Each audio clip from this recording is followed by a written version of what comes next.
مسجد میں اپنے وضو کا پانی گرانا یہ مکروہ تحریمی ہے، گناہ ہے، مسجد کو آلودہ کرنا ہے اور یہ جائز نہیں ہے۔ تاجدار کائنات صلی اللہ علیہ وسلم نے مسجد کا ادب سکھایا ہے۔ مسجد کو آلودہ کرنے کے حوالے سے بہت ساری احادیث ہیں جس میں ممانعت آئی ہے۔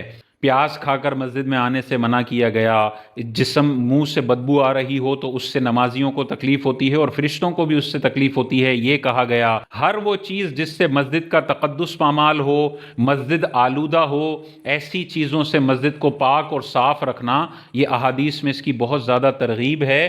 اور مسجد کو آلودہ جو آج کل کیا جاتا ہے نا، اس میں سب سے بڑا ریزن وضو کا بچا ہوا پانی مسجد میں گرانا ہے۔ آپ مانیں یا نہ مانیں، بہت ساری مساجد ہیں، رمضان کے اندر آپ جا کر دیکھیں، وضو کرنے کے بعد اس وضو سے متصل جو 5-6 صفیں ہوتی ہیں نا، وہاں پہ کیچڑ کا سما ہوتا ہے، اتنا پانی گرا ہوا ہے، کیچڑ ہو رہا ہے، مسجد لگتی نہیں ہے، ایسا لگتا ہے کہ یہاں پر بچے کھیل کر گئے ہیں۔ ہم گھر میں جب وضو کرتے ہیں تو ہم احتیاط سے پورے پاؤں پہنچ کر پھر باتھ روم سے باہر نکلتے ہیں کہ باہر کمرہ گندا نہ ہو، کمرے میں کیچڑ کیچڑ نہ ہو اور پانی نہ ٹپکے۔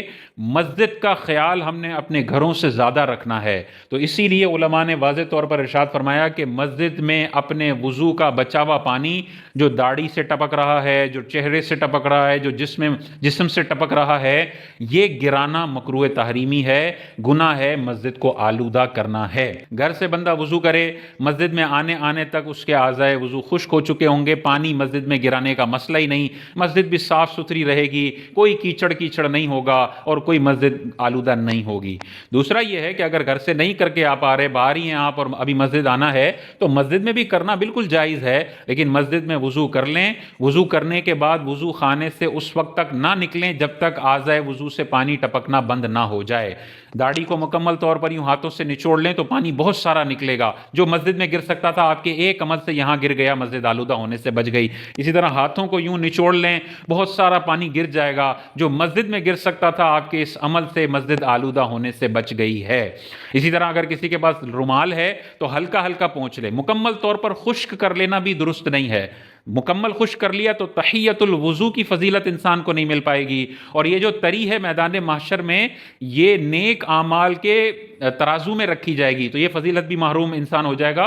مکمل خشک نہ کریں، ہلکا ہلکا خشک کریں کہ ٹپکنا بند ہو جائے، پھر وضو خانے سے باہر نکلیں اور مسجد کی طرف جائیں اور نماز میں شامل ہو جائیں۔ تھوڑے سے تکلف ہوگا، لیکن ہر نمازی، ہر وضو کرنے والا اس پیٹرن پر وضو کر کے مسجد میں ایک قطرہ بھی گرانے سے اپنے آپ کو بچا لے گا، تو اندازہ کریں مسجد نماز سے پہلی جیسی چمچماتی تھی، چمکتی تھی، ویسے ہی نماز کے بعد بھی وضو خانے کے ارد گرد کی صفوں پر بھی آپ کو کیچڑ نظر نہیں آئے گا۔ تو کیوں ہم جلد بازی کریں اور پورا داڑھی میں آدھا لیٹر پانی بھر کے مسجد میں آ جائیں اور مسلسل وہ پانی ٹپک رہا ہے، اور پھر سب سجدہ کریں تو وہاں پہ اتنا سارا پانی، لوگوں کے گرنے کا بھی امکان ہوتا ہے۔ جب بالکل ماربل کا فرش ہو اور اتنا سارا پانی پڑا ہو تو بہت سارے لوگ بیچارے سوکھا فرش سمجھ کے چلتے ہیں اور پانی میں سلپ ہو جاتے ہیں، اور جب ماربل کی مار لگتی ہے تو بعض اوقات ہڈیاں بھی ٹوٹ جاتی ہیں۔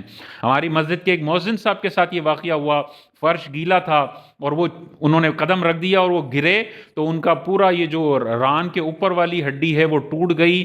2 سال سے بستر میں ہیں اور اب علاج مکمل ہوا ہے، اللہ تعالیٰ ان کو شفا عطا فرمائے۔ تو اس طرح کی بہت سیریس ایکسیڈنٹس بھی ہو سکتے ہیں، اور یہ جو مستعمل پانی ہوتا ہے، جسم سے جدا ہوتا ہے، یہ ہوتا پاک ہے۔ وضو کرنے کے بعد جو پانی جسم سے جدا ہو رہا ہے یہ ہے پاک، لیکن یہ گناہوں کی نجاست لے کے جا رہا ہوتا ہے۔ اسی طرح نجاست حکمیہ، ہم بے وضو ہوتے ہیں، ہم نماز کے قابل ہو جاتے ہیں وضو کرنے کے بعد، تو ایک طرح کی حکمی نجاست کو یہ پانی دور لے کر جانے والا ہوتا ہے۔ یہ پانی پھر بھی پاک ہی ہوتا ہے، اگر کپڑوں وغیرہ پہ لگ جائے، مسجد کے فرش پر لگ جائے، مسجد کا فرش پاک ہی سمجھا جائے گا۔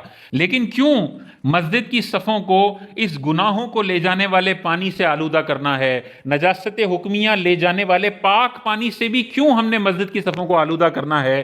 جیسے گھروں کا خیال رکھا جاتا ہے ویسے مسجدوں کی صفوں کا بھی خیال رکھنا چاہیے۔ اس گناہ میں بہت سارے لوگ ملوث ہیں، انہیں اللہ کی بارگاہ میں توبہ کرنی چاہیے، اور آئندہ کوشش کریں مسجد کے اندر صفوں میں آپ کے وضو کا ایک قطرہ بھی نہ گرے۔